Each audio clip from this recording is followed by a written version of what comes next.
So watersheds are complex systems, and a big concept was there's no going back. There's really no restoration. Like, it's a misnomer. If we knew what everything looked like 200 years ago here, or 500 years ago here, it would be interesting information. There's a lot of us that would be really excited to get to geek out on that. But it actually is not going to tell us where the environmental potential is moving forward. We can't go back. We can't restore things to something they were before. Nature's moving quickly, not in a linear way, not in a predictable way. Our impacts are having an amplifying effect, and it's going somewhere different. And so one of the things we start to ask ourselves is, well, wow, what's this future going to look like in terms of our watersheds? One of the tools we do have is looking at other examples that are out there right now.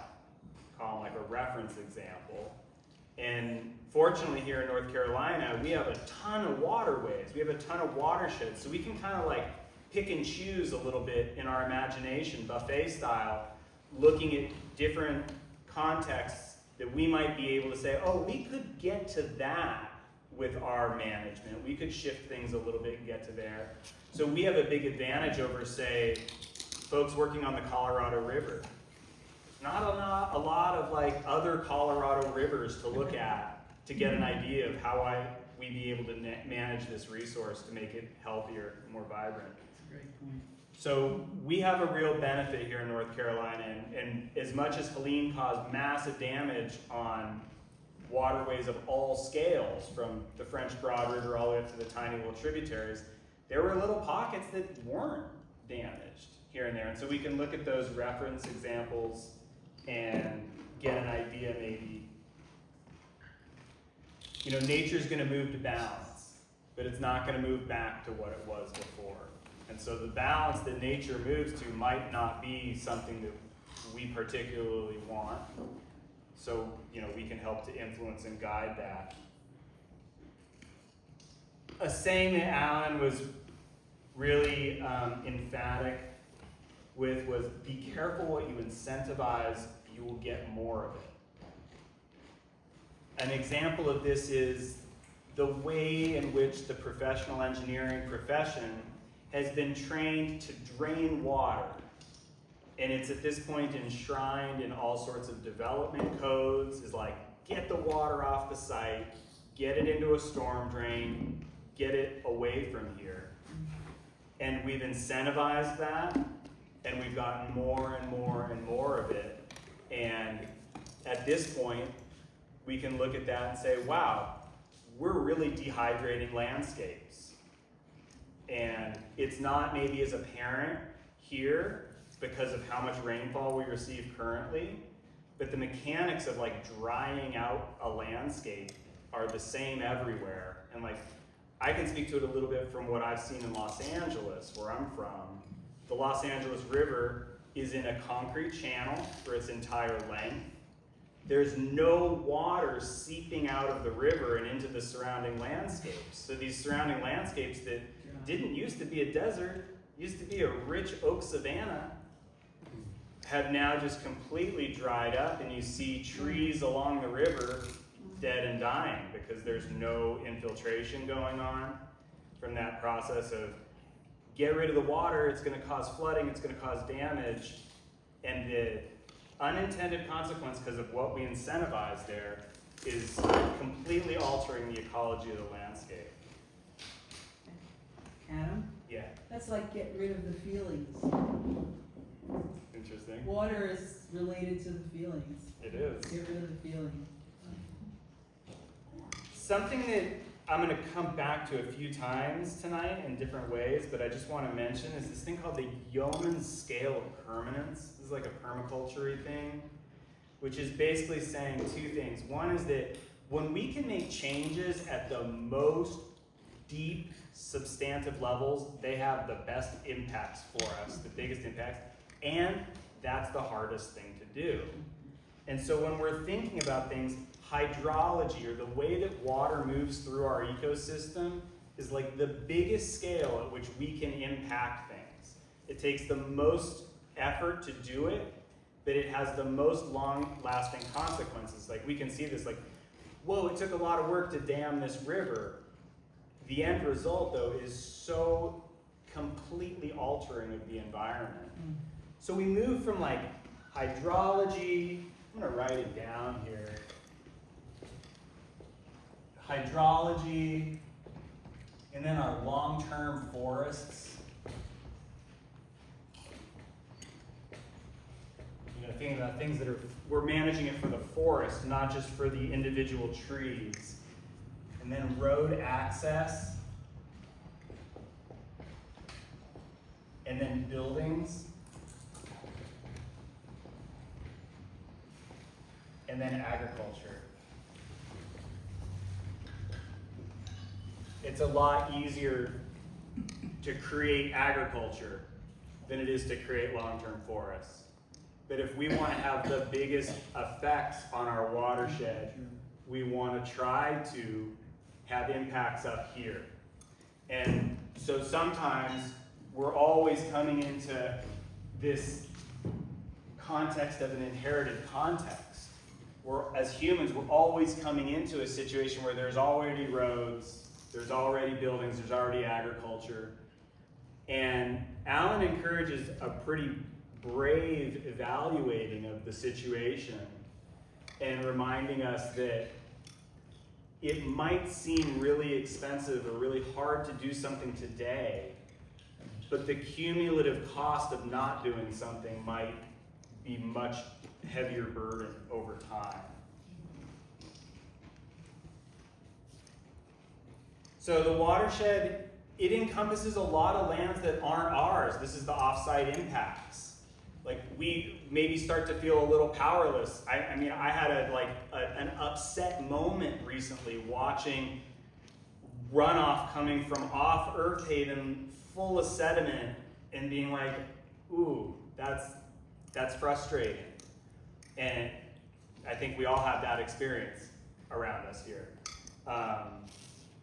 So when we're talking about taking care of the creek here, like it is vulnerable to all of the owners and users in the watershed. What Alan would say, or did say when I asked him about this, is be really grateful for how much control over your watershed you have. Y'all are in an amazing position. You're really high in the watershed. You have mostly like cooperative neighbors, and certainly nothing like having an industrial operation as a neighbor. You know? So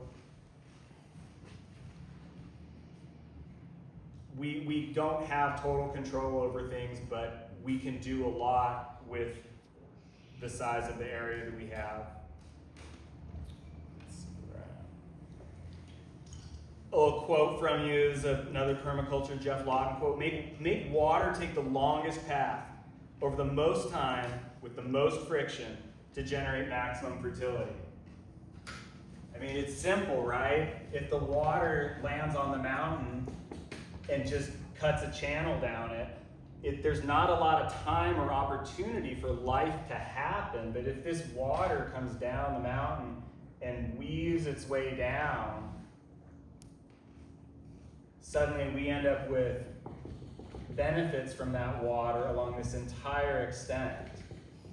And so this is one of those things that this is the really big, gross scale of it, but this is something we can be thinking about at all scales here. It's yeah.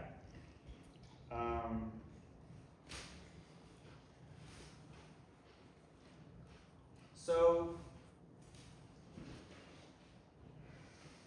if we shift to stream dynamics now, that's what we've got this stream that flows through here. There's some things about streams that just like, it's what streams do. Streams have a life of their own.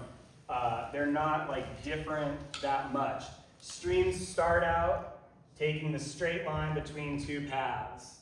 The straightest line, right? That's what water does when you pour it on the ground. But water's fascinating. It all of a sudden finds some little irregularity that causes it to cause some little cut over there and get a little wider. And then it starts reflecting back on itself, because as it speeds up here, the faster water's running, the bigger a rock it can pick up. So we normally don't really think about it. It's just like a little stream moving little sand. But like if you remember in Helene, we could hear it like moving boulders. Boom, boom, boom, boom. So the faster water gets moving, the bigger things it can pick up. So when it gets this curve here, just a tiny, I mean, we're talking on like a microscopic level. Water speeds up on the outside of a curve around a river, and we start getting this pattern. And it starts doing it more and more and more over time. Water's gonna do that. Water won't keep going straight. I think that there's some people's thinking that like the nature of the universe isn't straight. The universe is spirals. And so if water is moving in spirals, it has to start moving to the sides. And so this stream that once straight is going to do this, and this is what's fascinating, it's going to reach like this balance point where rivers tend to be, if you look at like how long it takes to make a bend, it's 7 times the width of the thing. So if the river's like meandering back and forth by 10 feet, this is going to be 70 feet. And it does that at the scale like from the Amazon River down to like a tiny creek in your yard. That's where it reaches its balance point. And what happens? Nature doesn't just stop there. Nature goes too far.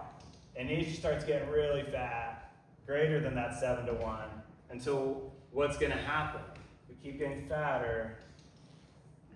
At some point, the water's going to be like, I'm going to take this easier route. There's going to be some erosion that happens, and the game starts over again.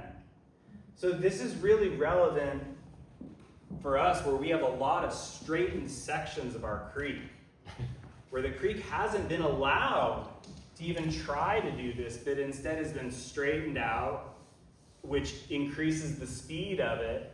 And it's almost like the stream has this like inner ability to generate the power it's going to need to reshape itself in the future. Because ultimately, that straight line, we start barreling enough water down it, it starts cutting out the sides, it starts restoring itself. But, you know, probably on really long scales. Oh, here's another really fun thing. Okay, so these things, these meanders, they move downstream. They don't just stay put. So like it's here, and then it's here, and then it's here, and then it's here. So when we're thinking about how that engages with infrastructure, we're looking at a stream that even we look at a stream that we're like, oh yeah, it's fairly healthy. It's doing this nice meandery thing. And so, oh yeah, totally, the place, we need to put a bridge in. We're going to put a bridge in right here because it's right where it wants to be. But in 30 years' time, now yeah, more or less. The whole thing's shifting down. And so the meanders in the river do not stay where they are. It's not just as simple as, oh, if we could just get the stream to have these nice meanders in it, then everything would be groovy. It would be better than having like a straight channel, because it would move slower. It would have an opportunity to dissipate its flood energy. But this is one of those things that, again, from the scale of the Amazon to your gray water drain, that's what water's doing in the universe. So when we know that, it changes how we might think about the creek. Another common thing that we think about a lot, we think about like bank stabilization. Like, oh, we just got to stabilize the bank right here, and now that'll protect the infrastructure over here. But like this pattern is telling us, nature does not really respect your bank stabilization in a big picture way. Nature might, like, as its meanders are moving downstream, there might be stability to a bank at one point in time, but it's never the case that you have just all stable banks, because this thing's continuously marching downstream, the meanders themselves. So it leads to some interesting questions for us as we're trying to live with streams. Right now, I'm just trying to talk about, like, here's what streams do. Do you have questions, Al? No, he is. Yeah. Just one thing to add to that too is the bank erosion is adding sediment to the system downstream. If you armor it too much, then you're starving the system downstream of its sediment supply, and that's going to lead to other instabilities to the stream further down the watershed too. Yeah, I mean, like the soil that is eroded and rocks that are eroded, that's all part of the dynamic system. So it is important that it's not armored in place, and that's another thing that people do a lot of, bank stabilization. They just harden it, Totally. and it starves the sediment supply too, because it's not just water. Its streams are water and sediment, and the stone that's moving through the stream too. Yeah. Yes, Randy? Does the meander move downstream even if it's on level ground? Yeah. Yeah. I mean, or like on like a floodplain, like the flattest you could get, right? Like the floodplain of a river in the delta zone, it's doing this. Those meanders are migrating down. Yeah, Chloe? Did you get some info about like timelines of these things? How quickly do the meanders move based on size of stream and all that? I mean, I don't, we don't need to get too far into those weeds, but. Not really. Because the thing is it's the flood events that really like accelerate it. And so I think it becomes a really complex dynamic to evaluate. I think that in our area, because we have a lot of rainfall and a relatively high frequency of flood type events, it's going to be moving more here than in a slower metabolic environment like a desert. I would think, yeah. So rivers like to have floodplains attached to them because rivers flood, right? And so, oh boy, there's a bunch of interconnected things here. As this river's meandering, it's cutting out on the outside, and then it's throwing dirt in on the inside and increasing its meanders. But in a flood event, it's no longer, if here's our stream and it's full of water, the water rises high enough and now it's not in this channel anymore, right? And now it's running across, most of the time, an agricultural field, because people put consistently agricultural fields right next to creeks. But if we were to, so does that really poor drawing make sense? Yeah. The water level raises up and hopefully it can spill out to one side. And because when it does, it dissipates a huge amount of its energy, so it doesn't have to just keep on racing. But where we get into trouble is when we have our waterway and it's here, because it's down in like this incised, like in-cut channel. And the water rises all the way to there and it's still in the channel. Except now, it's going like 40 miles an hour. And if you just think about the sheer weight of it, water is really heavy, right? You have like 8 feet of water pressing down on something and then blasting it at 40 miles an hour. What's happening here? That's getting eroded out, right? So the end result of this flood event is now we come back and now we're down here with our channel, right? Because it scoured it out on the bottom and our water level's not there, but now our water level's here. How are we ever going to get the water back up there? Why does it matter? It matters because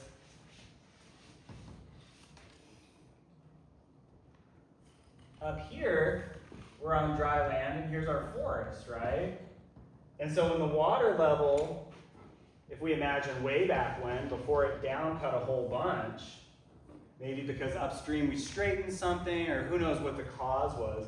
But at this stage, it can flood and push out over here. And even just when it's at its normal level, the water in the creek's here. So there's all sorts of like communication with the water in the creek, in the groundwater over here, and these tree roots can get down into it happy times. But as this channel cuts down, and now we're here, and our ordinary water height is there, and sometimes it comes raging up to here, but these tree roots here are sure not getting into that water there. And suddenly we lose the entire biotic pump of these trees in the floodplain and these trees that are adjacent to our waterways being able to pull moisture up, moistening all of this soil here. I mean, it even has climate scale effects where these trees are now not transpiring water into the air that's going to fall as rain somewhere else. Instead, all that water is just right here, hauling ass to the ocean. And once you get a situation like this, like, when's it ever going to get better? Like, there's going to have to be like some major geologic shift for the water to not stay down in that really deep trench. So that's So that's canyon dynamics. I mean, that's how come you look down in the damn canyon and there's no life on the side and there's the deep burrowed river. It's like millions of years of this happening. Yeah. Essentially. Or in contexts all over the world. I mean, like India has just example after example. Once lush areas through mismanagement in a couple of decades, you downcut all the streams, the land dries out. Yeah.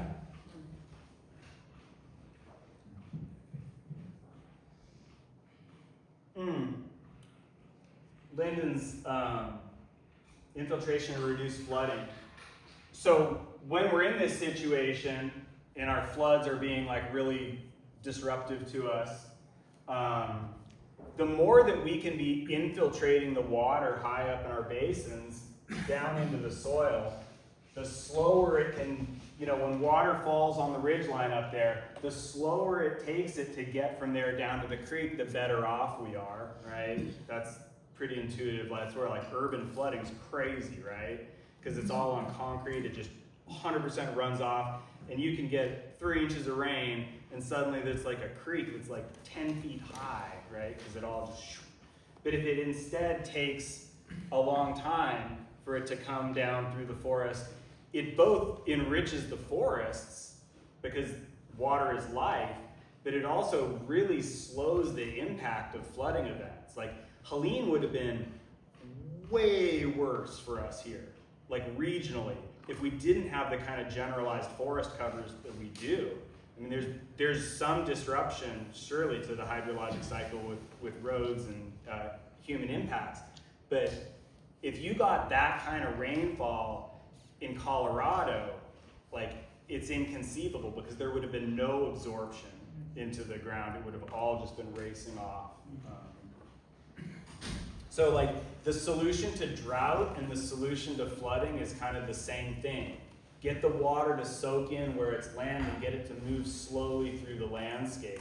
It's not an idea of like Alan was really emphatic. Swales are for up high on slopes. Swales down low don't help anything really, because we want the water to take a long time up there, not come racing down to here and then we kind of stop it so it doesn't get into the creek. That's kind of missing the point of the benefit.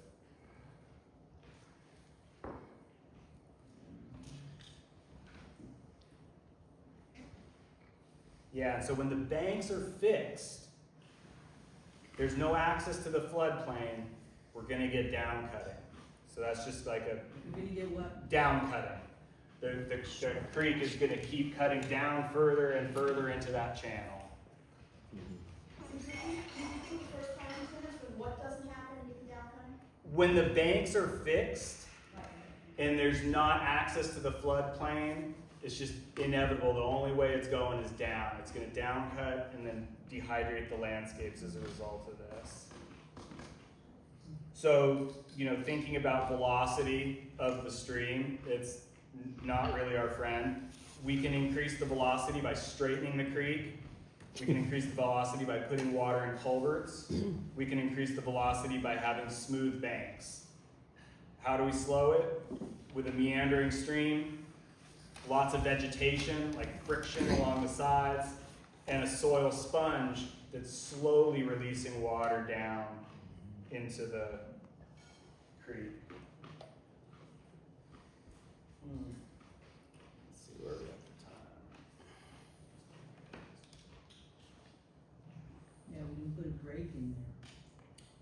definitely take a break in here. It's too early, but. Can I ask a question? Yeah.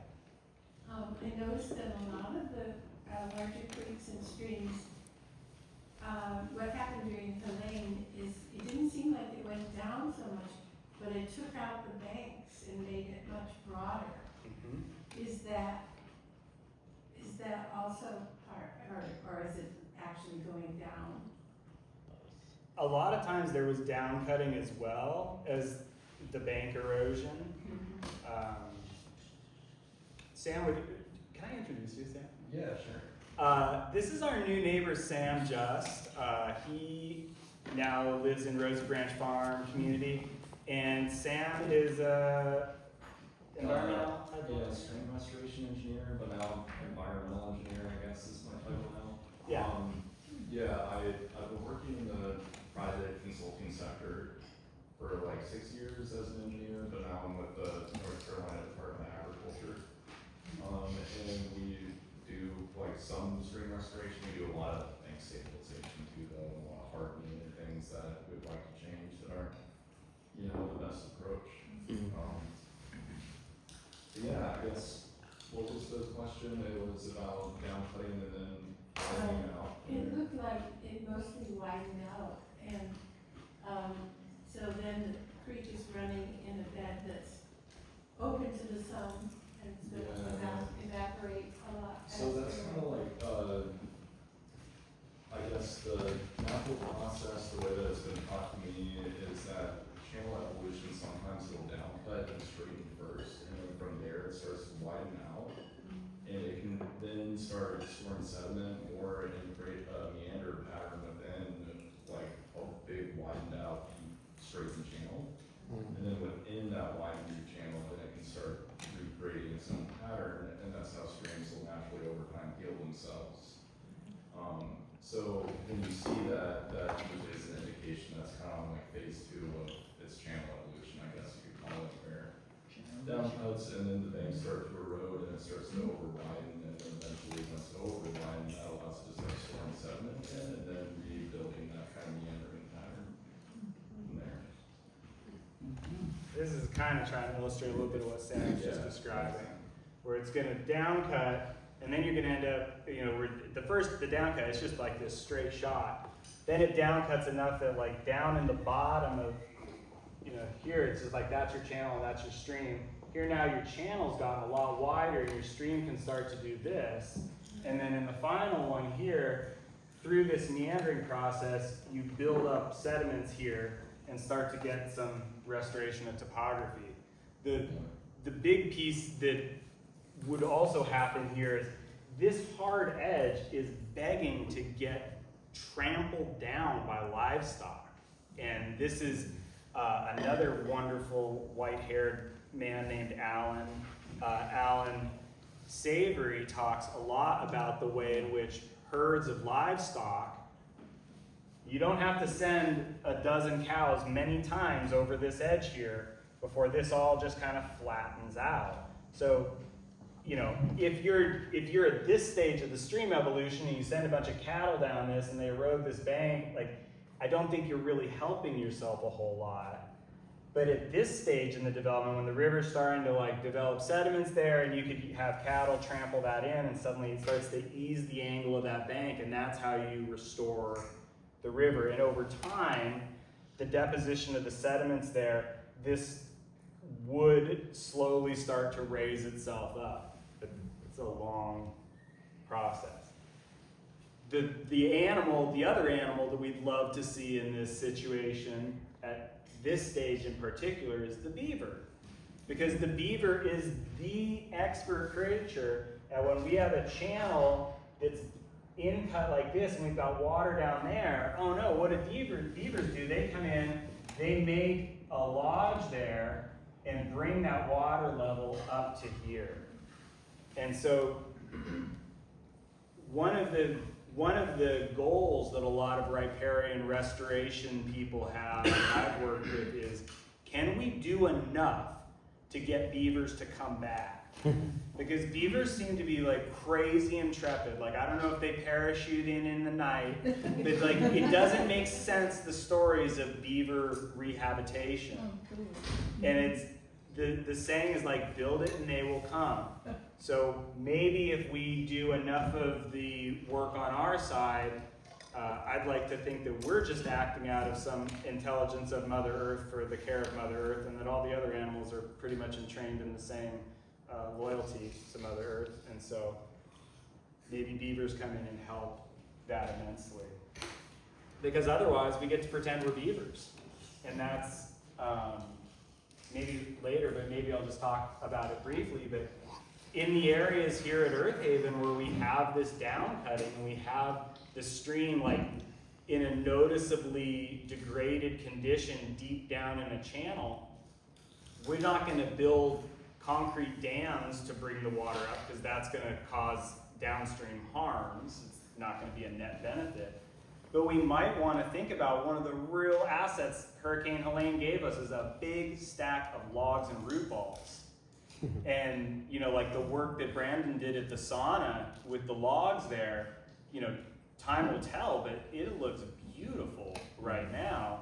And that's, you know, kind of one of the best practices from what I understand as far as trying to bring water back up, trying to get sediments to deposit so that the channel can get raised up. Yeah. So would a good example of that be the Narrows, which really got it all the way down through Helene, and you can kind of almost see that like sheen on the rocks because it just got totally polished. And then we could be beavers and we just dump a bunch of logs down there and it brings it up, because if we're talking about slow erosion, that's our road that's already barely hanging on that cliffside. So that would have to erode in if we just let things happen. So then that's probably a dance we'll have to do there, something. Yeah, you're definitely connecting a bunch of the dots and Yeah. going downstream where that goes. And it might just be that even with all our best beaver efforts possible, that road just needs to not be exactly where it is, because it's just too close up on that. And I would say too, like the section through the Narrows, that's like a super dramatic example of this kind of erosion. It's a great like, oh wow, that's that erosion thing, but it would be probably one of the less amenable sites for us to really be able to do a whole lot with. Our efforts might be more rewarded in other locations. Lots of tensions between different goals.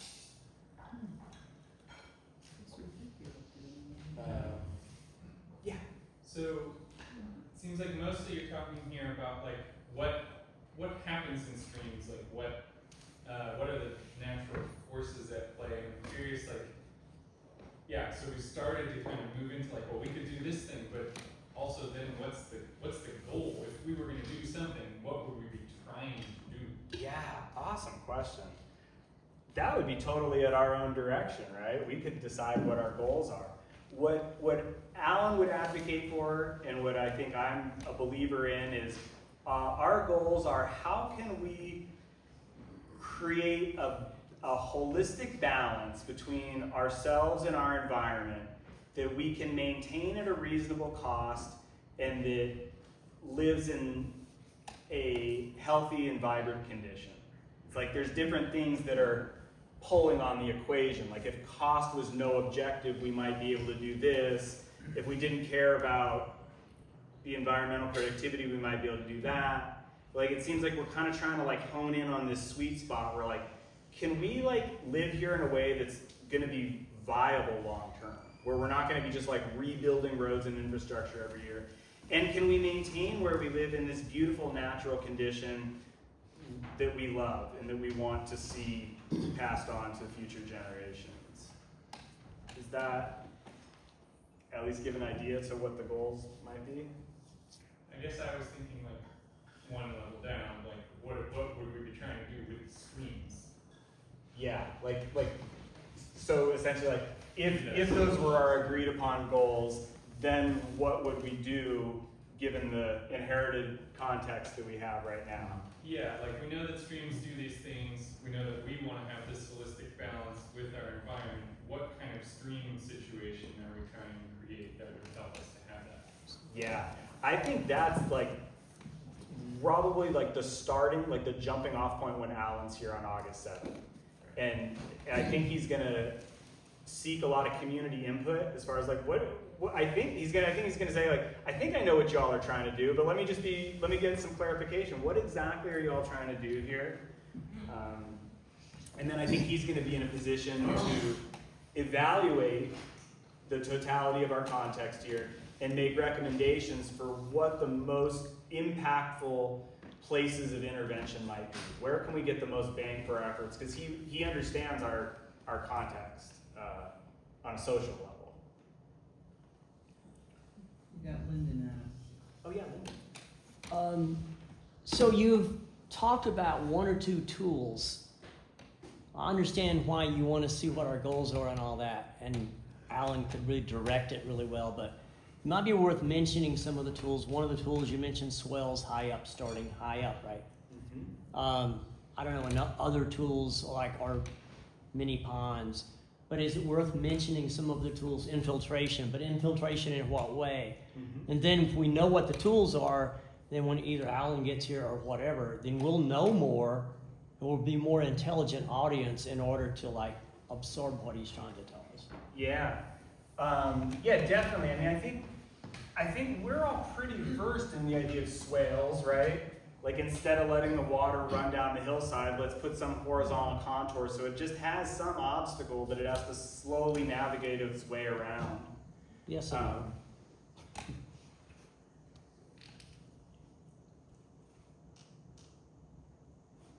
I think thinking about the way that the biggest impacts, the biggest interventions that we're going to be able to have, I think, as a community are going to exist like right in and around the creek. And the work of slowing and infiltrating water, I think, is much more like a generational project of like all of us as we're developing our agriculture sites and our home sites around the flanks of the valley. We all want to be on an individual level doing this, slowing down the water, not treating it like, oh my God, I got to get the water off my site. And like having just built my place up there, like it's challenging. Like the guidance and code even wants you to just get rid of the water.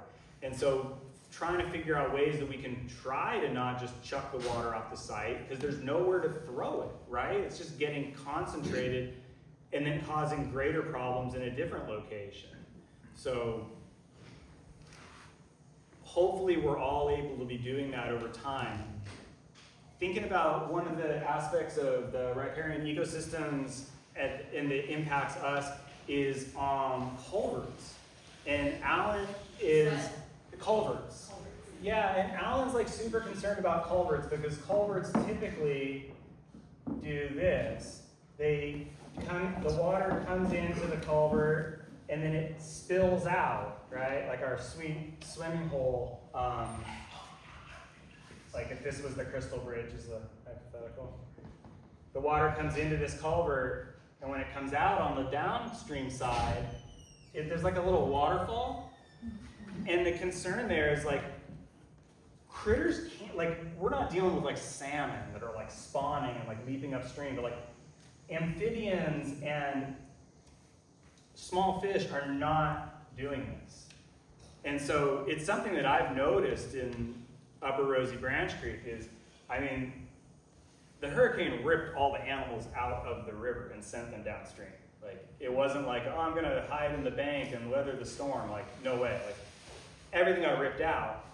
I don't see any little fish. There's tons of little fish downstream somewhere, right? All the ones that were up here got sent down there. They'd love to come back up and repopulate the habitat.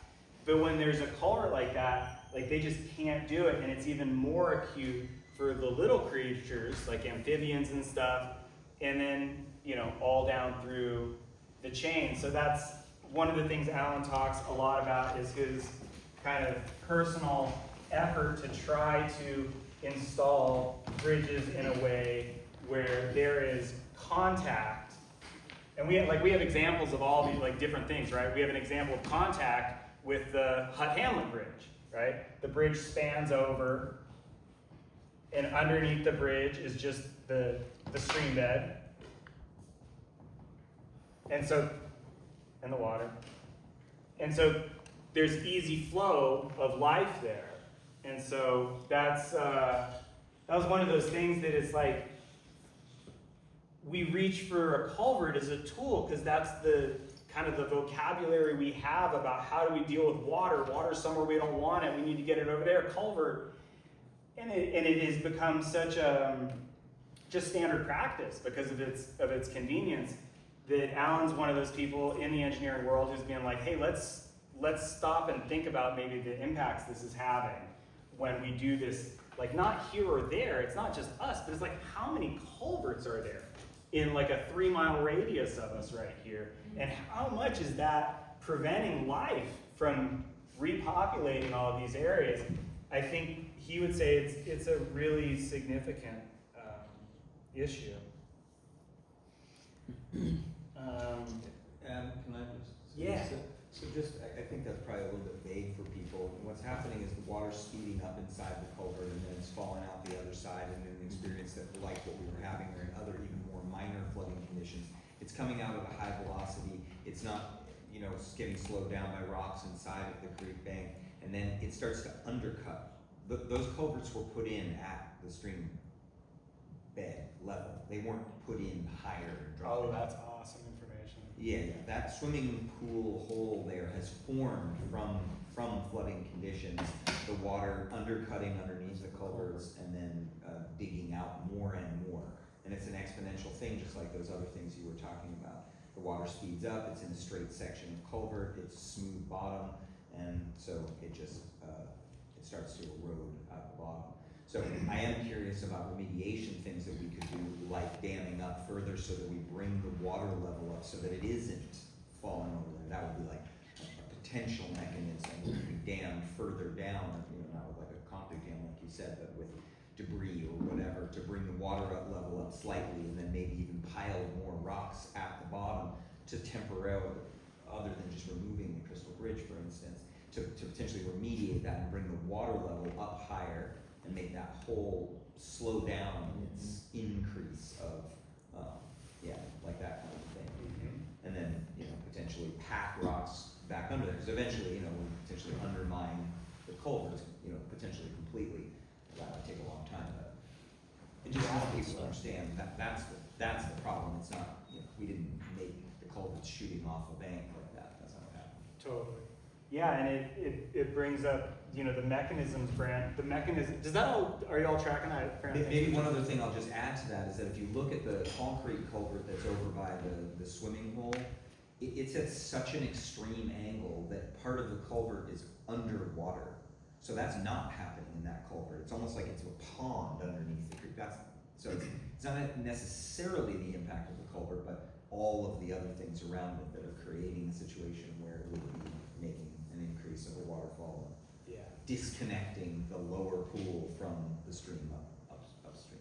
Yeah, and I think one of the things he said was that most of the time putting the water into a culvert is going to increase the velocity of it to where then that velocity increase causes you all your problems.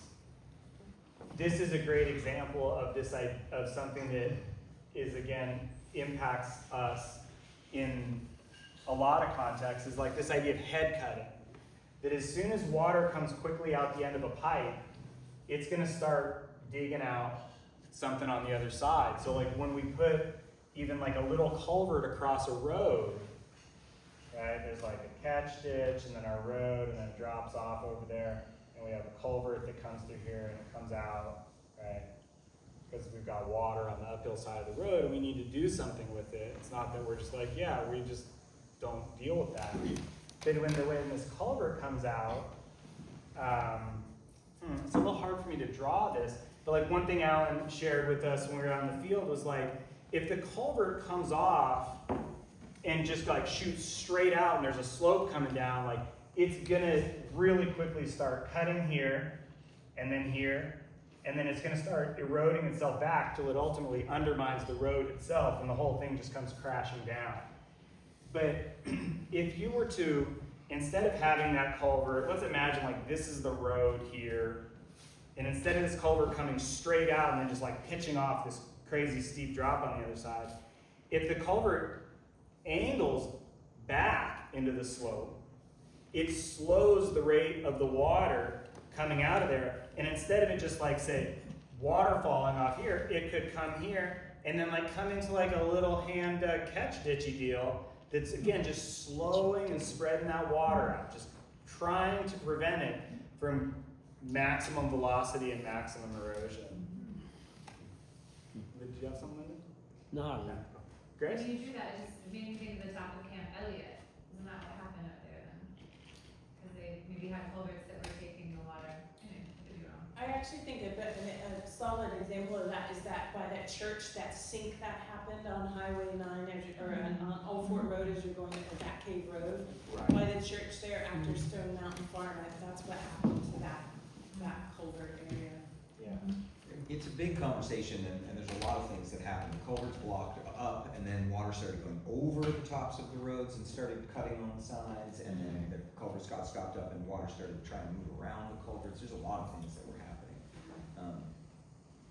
Yeah, and Helene was such like a mega scale event that it's in some ways not the best example for us to be thinking about.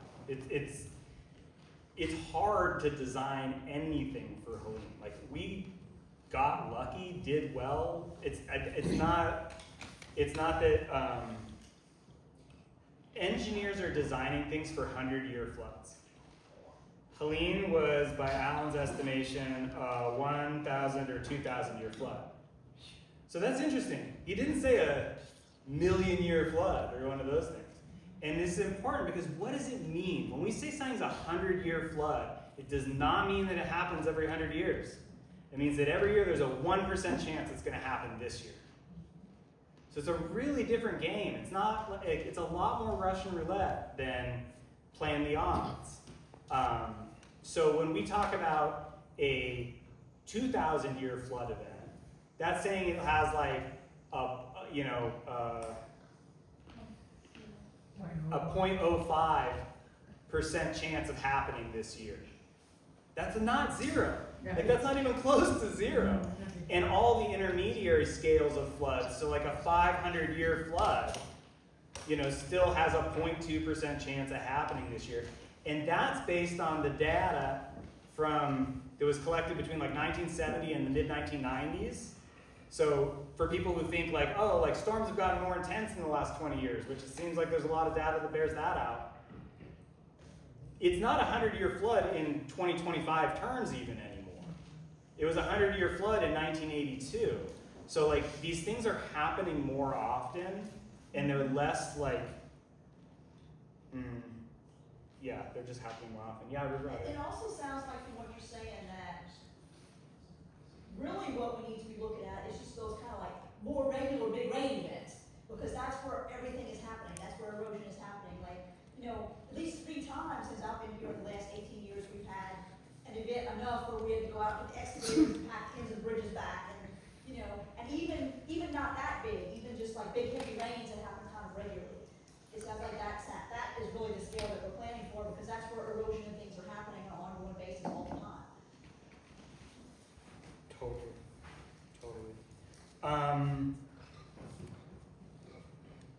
Alan was showing us this one project from Singapore.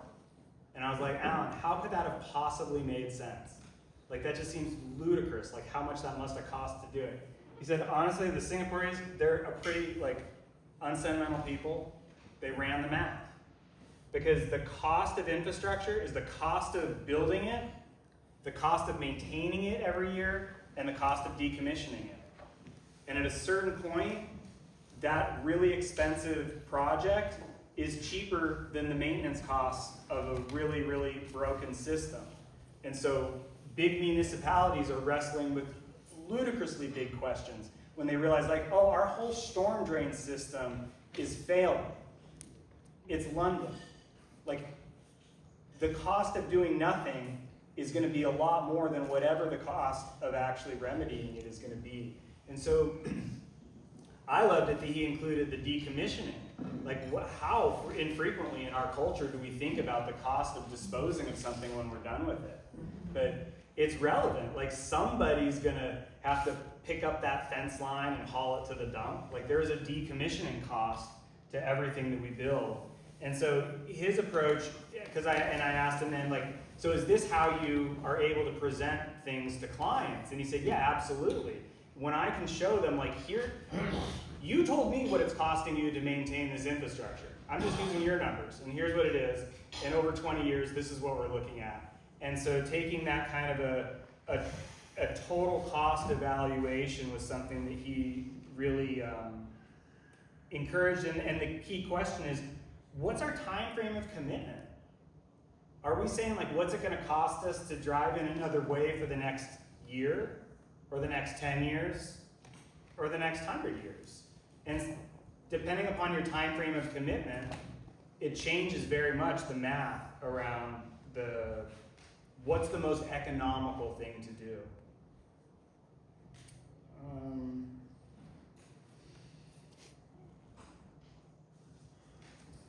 So one thing that, you know, that was discussed a lot was, like, where are we supposed to put bridges given all of this? Like, given the fact that streams don't want to be straight, they're gonna start curving. The curves aren't even gonna stay put. They're gonna have that downstream meander migration thing happening. What do we do? And Alan said, like, he didn't deliberate long on this question. Like, clearly lots of people are asking him this. And he said, the problem is, we think of this as the river, and we just need to get across this. And from a design standpoint, we're concerned with this. Because over time, right, it's gonna do this, and then later it's gonna do this, and later it's gonna do this. And if we're designing infrastructure for 100 years or 200 years, there's nowhere to do this. The bridge is this.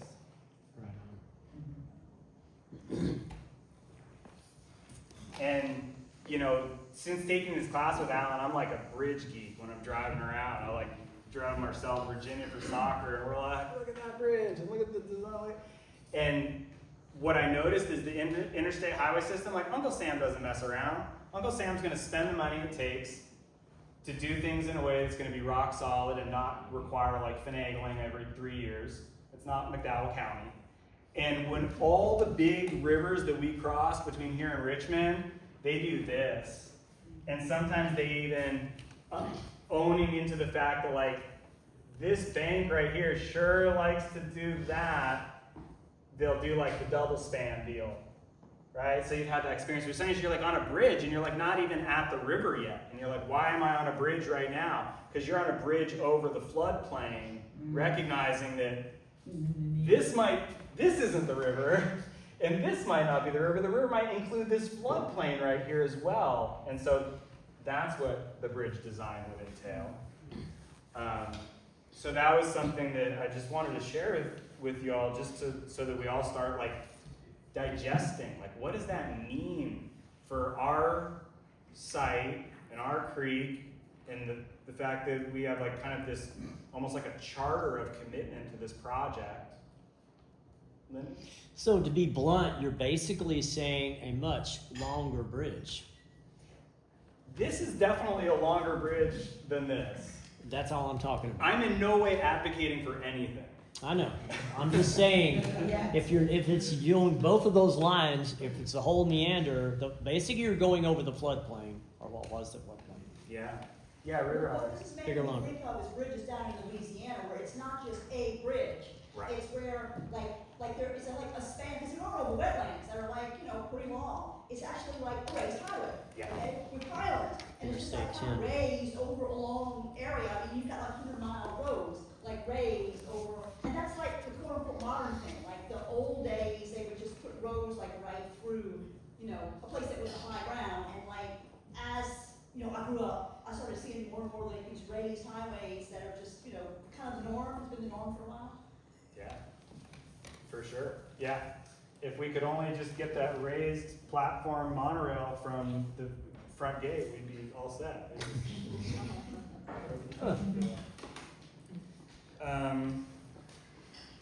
So, I mean, I think the other piece I wanted to share is this piece about mapping. It's kind of like an adjunct. So, Chase Jones is a 29-year-old apprentice of Alan's who has skills with mapping packages and is in the process of doing some mapping for Earth Haven that's going to be highly informative for Alan when he's out here on August 7th and 8th. Alan said, it'll be more cost effective for you to get this mapping work done so I can have this data in front of me than for me to come out to the site and just be looking around. Why is that? Because this mapping data is really awesome. And a lot of it is just public domain information that people can access. Chase's skill is in compiling all of that information into a user-friendly and interactable map. So we're going to have this map that's going to help us to understand kind of the pinch points for water flow in our environment. We might learn nothing from it, but we might learn that, there's actually, because of the topography of the mountains and the slopes and this and that, there's actually quite a lot of water that comes down like right through there, and maybe that guides us in how we want to deal with interventions. Maybe it doesn't, but at least we're going to have this map that's going to give us like this start point foundation for looking at how water's moving on our landscape. It's going to show us not just this, but it's going to show us this. What is the floodplain of our waterways? And it even has, it has a lot of information embedded in it. And so that's something that we're all going to have access to quite shortly. And hopefully it's helpful. Do you know what software he's using? Is it GIS? Is it a GIS program? Yeah, my understanding is it's GIS that he's then like importing into Google Earth so that our navigation will be in Google Earth, but it's all data from GIS. Okay. Does that make sense? Yeah, I think so. Okay. I'm not sure myself. So, I think that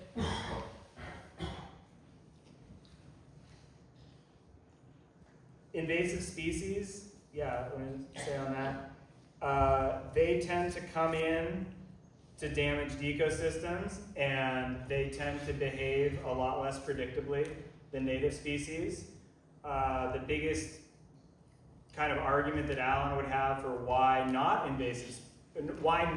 exotic species is because they don't exist in a biological web of checks and balances in the way that species that come from this environment do.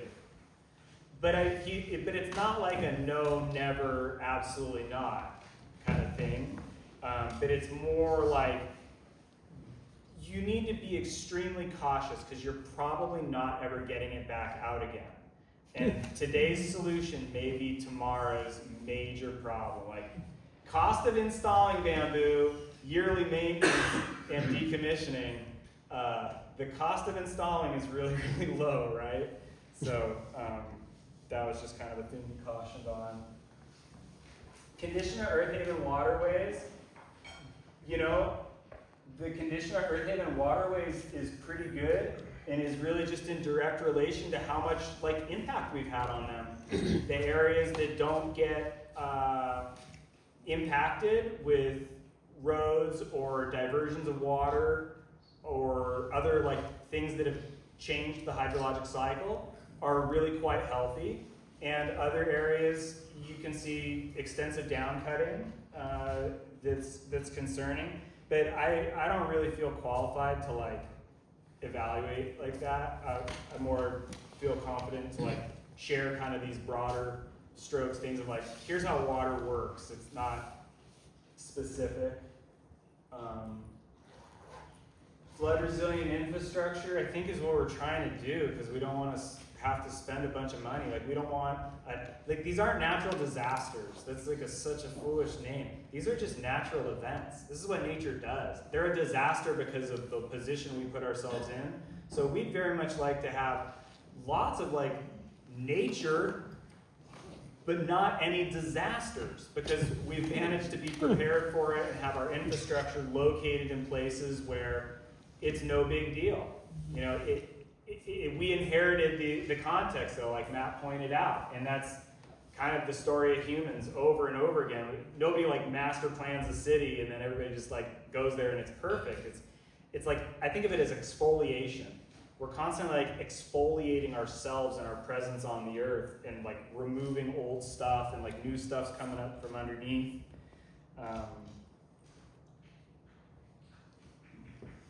Kid-friendly work projects. I think almost all work projects are kid-friendly, Chloe. You probably know that about me.